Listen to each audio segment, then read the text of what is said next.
Assalamualaikum warahmatullahi wabarakatuh. Nama saya Sri Wulandari Saragi.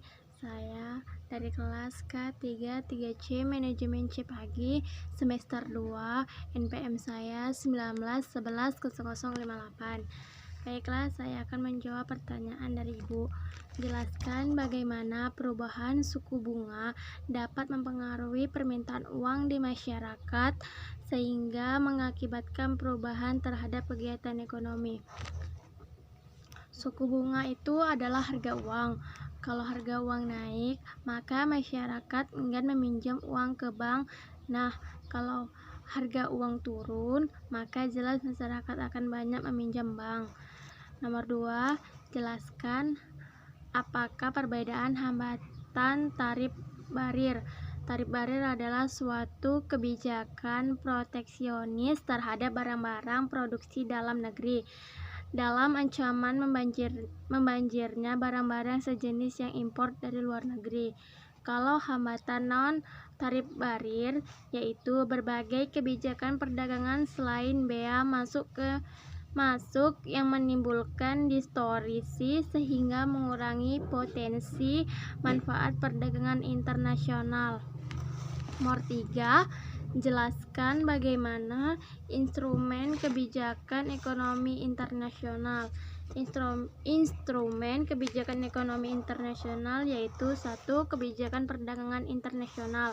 Kebijakan perdagangan internasional yaitu ruang lingkup kebijakan perdagangan internasional meliputi segala tindakan yang dilakukan oleh pemerintah terhadap sebuah rekening yang masih atau sedang berjalan transaksinya dari neraca pembayaran internasional.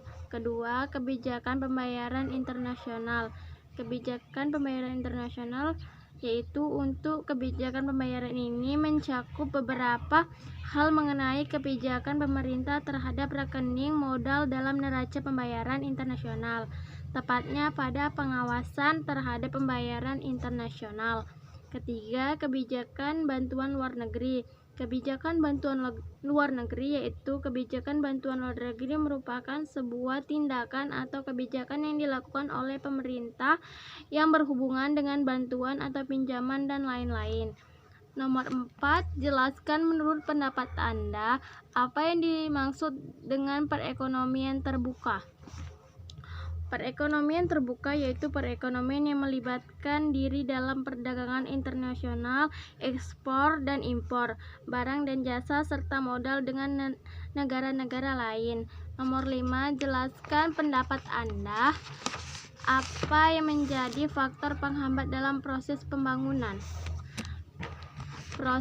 Faktor-faktor penghambat pada proses pembangunan yaitu 1. Pengembangan penduduk dapat mendorong maupun penghambat perkembangan penduduk yang tidak selain menjadi penghambat dalam pembangunan ekonomi jika penduduk tersebut mempunyai kapasitas untuk mencakup dan menghasilkan produk yang dihasilkan. 2. Perekonomian yang bersifat dualistik yaitu penghambat karena penyebab produktivitas berbagai kegiatan produktivitas sangat merendah dan usaha yang untuk mengadakan perubahan sangat terbatas sekali. 3. Tingkat pembentukan modal yang rendah. Tingkat pembentukan modal yang rendah merupakan hambatan utama bagi pembangunan ekonomi. Pembentuk modal di negara-negara yang sedang berkembang merupakan lingkaran tak terujung pangkal. Nomor 4, struktur ekspor berupa bahan mentah. Struktur ekspor negara sedang berkembang dalam merupakan agent of growth karena bersifat industri yang mendorong ekonomi dualisme yang kurang mendorong perkembangan ekonomi lebih lanjut. Kelima, proses penyebab akibat kumulatif. Penyebab akibat kumulatif sirkuler adalah hambatan pembangunan di daerah miskin sebagai akibat pembangunan di daerah maju sehingga timbul gap antara negara maju dengan negara miskin, keadaan-keadaan yang menghambat pembangunan tersebut, backward events.